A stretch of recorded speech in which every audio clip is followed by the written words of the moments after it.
नमस्कार दोस्तों, जय हिंद, वंदे मातरम। आप सभी का बहुत बहुत स्वागत है आपके अपने यूट्यूब चैनल एग्ज़ाम ट्रिकी में, जहां पर आज हम बात करेंगे इंट्रोडक्शन टू डिसेबिलिटी का लास्ट यूनिट जो है आपका यूनिट 5। और यूनिट 5 से जो भी आपके इम्पॉर्टेंट चीज़ें हैं उन पर हम डिस्कस कर लेंगे। साथ ही साथ जिन अभी छात्र छात्राओं ने यूनिट 1 से लेकर के यूनिट 5 तक की वीडियोस नहीं देखी, यूनिट 4 तक की वीडियोस नहीं देखी हैं, यानी कि यूनिट 1, 2, 3 और 4 इंट्रोडक्शन टू डिसेबिलिटी की, तो आप लोग उसको देख सकते हैं। प्लेलिस्ट में उसका लिंक मिल जाएगा, है ना, वहाँ से आप उन वीडियोस को देख सकते हैं, या आप टेलीग्राम ग्रुप से जुड़ जाइएगा। इसका नाम है exam tricky for special education. लगभग 11K का परिवार वहाँ पर आपको देखने को मिलेगा, तो वहाँ से भी आप जुड़ करके उन वीडियोस की लिंक पा सकते हैं। तो दोस्तों शुरू करते हैं आज आपका यूनिट 5, जो कि सभी के लिए है भैया, ID, HI और VI, ठीक है। तो यूनिट 5 में सबसे पहले आपका आता है जो कि यूनिट 5.1 है। वहाँ पर हम लोग बात करते हैं दिव्यांगता के क्षेत्र में मानव संसाधन विकास की वर्तमान स्थिति के बारे में, यानी कि अगर हम बात करें स्पेलिंग, या हम कह सकते हैं फुल फॉर्म HRD की, तो आप कहोगे ह्यूमन रिसोर्स डेवलपमेंट। क्या कहोगे? ह्यूमन रिसोर्स डेवलपमेंट, ठीक है। तो दिव्यांगता के क्षेत्र में मानव विकास संसाधन की वर्तमान स्थिति की बात करेंगे, तो आप कहोगे सर जो मानव संसाधन विकास है वो विभिन्न क्षेत्रों में, दिव्यांगता के स्तरों को विभिन्न क्षेत्रों में, है ना, विकलांगों के साथ में या दिव्यांगों के साथ में काम करने वाले पेशेवरों को प्रशिक्षित करने और इनको विकसित करने के लिए महत्वपूर्ण प्रगति कर रहा है। अब विभिन्न क्षेत्र कौन कौन से आपको देखने को मिलेंगे? हम कहेंगे एक विशेष प्रशिक्षण, ठीक है, विशेष प्रशिक्षण की बात करेंगे तो हम कहेंगे भैया विशेष प्रशिक्षण में दिव्यांगता के क्षेत्र में काम करने वाले ऐसे डॉक्टर, ऐसे चिकित्सक, ऐसे शिक्षक और भैया ऐसे सामाजिक कार्यकर्ता जिनको शामिल किया गया है, जो विशेष आवश्यकता वाले बच्चों को विशेष प्रशिक्षण के द्वारा आगे बढ़ाएंगे और उनकी रणनीतियों, सहायक प्रौद्योगिकी और व्यवहार प्रबंधन में या समावेशी प्रथाओं में चीज़ों को शामिल करके उनमें प्रशिक्षण देंगे। तो ये आपका विशेष प्रशिक्षण के अंतर्गत आएगा, जो कि मानव संसाधन विकास के अंतर्गत आएगा। इसके बाद में आपका आएगा समावेशिता।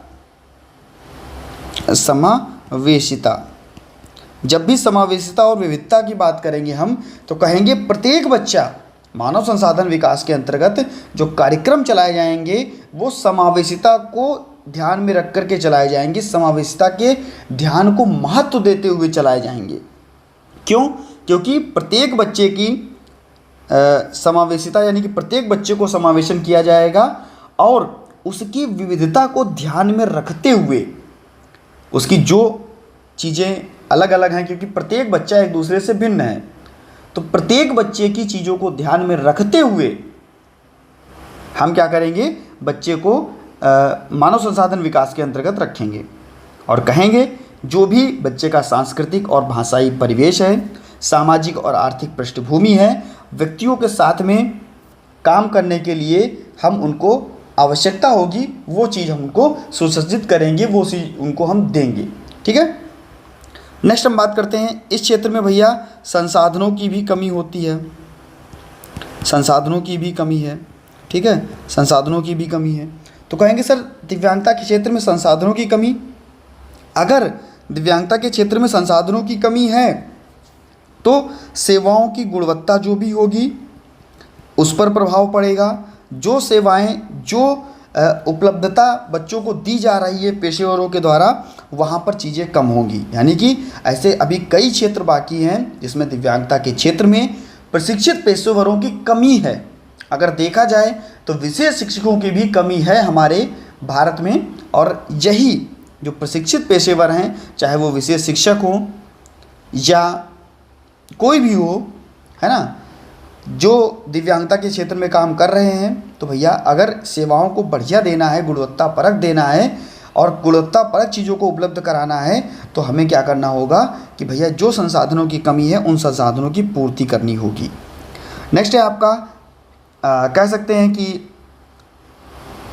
जो भी हमारे पेरेंट्स हैं और साथ ही साथ कम्युनिटी मेंबर हैं, ठीक है, जो भी हमारे पेरेंट्स हैं यानी कि माता पिता हैं और जो भी हमारे समुदाय के लोग हैं, ये भी बच्चे के मानव विकास में, मानव संसाधन विकास में एक अहम भूमिका निभाते हैं। और वहाँ पर आपको क्या कहते हैं, एक नई सर्विस प्रोवाइड कराते हैं। माता पिता अगर बच्चे के साथ में ध्यान नहीं दे रहे हैं या माता पिता के बाद में जो हमारा समाज है वो बच्चों पर ध्यान नहीं दे रहा है, तो भैया बच्चा जो है वो पिछड़ जाएगा और वहाँ पर डिसेबल्ड चाइल्ड भी वहाँ पर आपको देखने को मिलता है।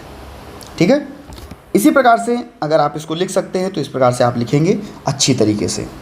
नेक्स्ट आपका 5.2 की हम बात करते हैं। ये यूनिटें बहुत ही छोटी छोटी हैं, है ना, बहुत ही छोटी छोटी यूनिटें हैं और इनसे लेकिन आपका आता बहुत कुछ है।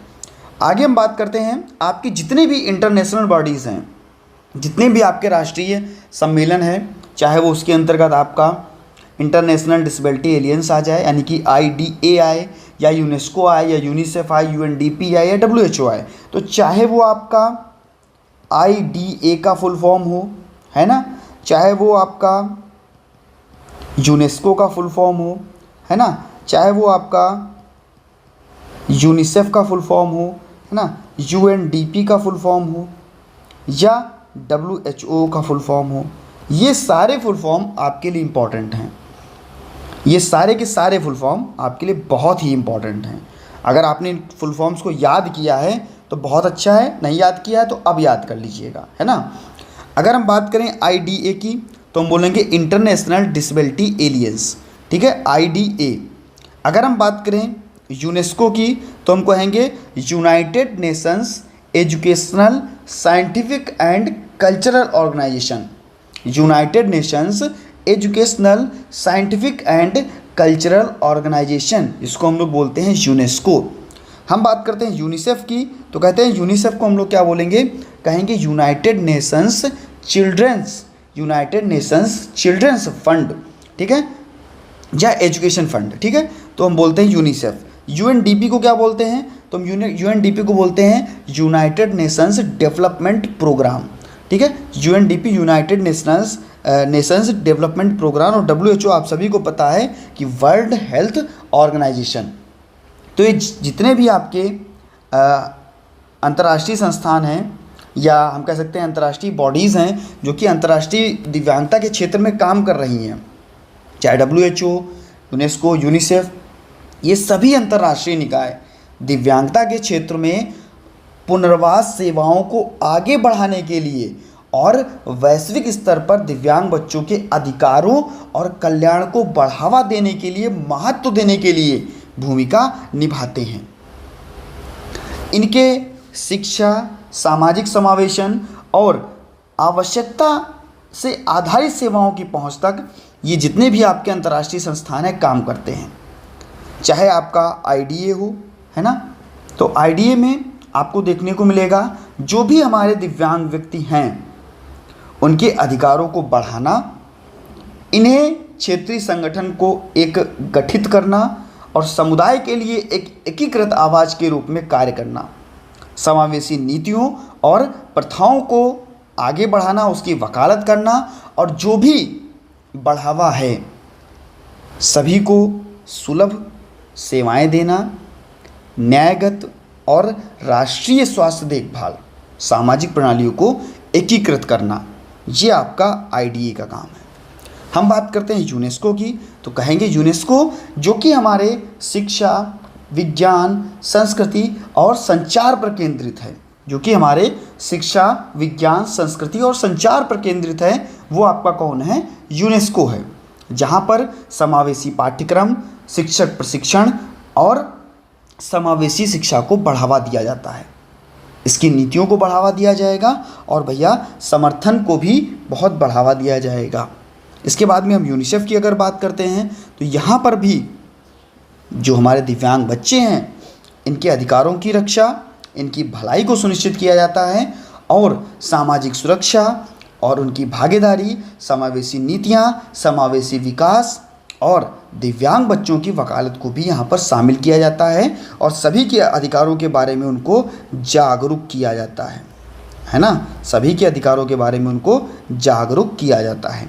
यूएनडीपी की अगर हम बात कर लेते हैं तो कहते हैं भैया ये एक सतत विकास कार्यक्रम है ना, जहाँ पर गरीबी उन्मूलन से केंद्रित जो गरीब बच्चे हैं, साथ ही साथ दिव्यांग बच्चे हैं, इनको पुनर्वास की सेवाएं, सामाजिक आर्थिक रणनीतियाँ और इनको समान अवसर की बात की जाती है। अगर हम कहें कि जितने भी आपके अंतर्राष्ट्रीय संस्थान हैं, WHO हुआ है ना, यूनिसेफ हुआ, यूनेस्को, इनका सबका दिव्यांगता के क्षेत्र में कुल मिलाकर सभी बच्चों को एक अच्छा माहौल प्रदान करना है। एक अच्छा माहौल प्रदान करके उन्हें उचित देखभाल, उनकी रणनीतियाँ, उनकी सर्वोत्तम प्रथाएं, सरकारों और नागरिक सेवाओं को गठन करना और उनको बढ़ावा देना, साथ ही साथ समावेशिता को भी और बच्चों को न्याय संगत बनाने के लिए चीज़ों को आगे बढ़ाना है और इसके लिए संपूर्ण भागीदारी करना है।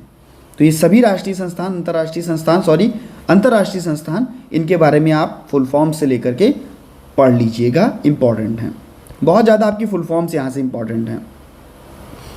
इसके बाद में आपके यूनिट 5 में आपका कह सकते हैं कि जो भी आपका आपके नेशनल इंस्टीट्यूट हैं, ठीक है, नेशनल इंस्टीट्यूट हैं, जो आपके राष्ट्रीय संस्थान हैं। राष्ट्रीय संस्थान में अली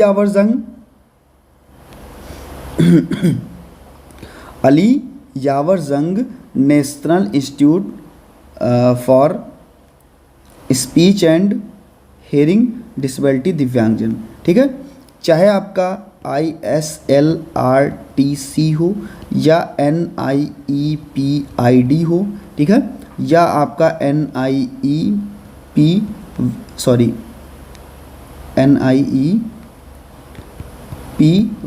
हो, या हम कह सकते हैं NILD हो, है ना, चाहे आपका पंडित दीनदयाल उपाध्याय हो, थोड़ा इसको सही कर लेते हैं, पंडित दीनदयाल उपाध्याय NIPPD, है ना, और चाहे आपका SVNIRTAR, ये इतने राष्ट्रीय संस्थान जो कि आप सभी के दिव्यांग, और एक छूट गया है आपका निपमेट NIEPMD।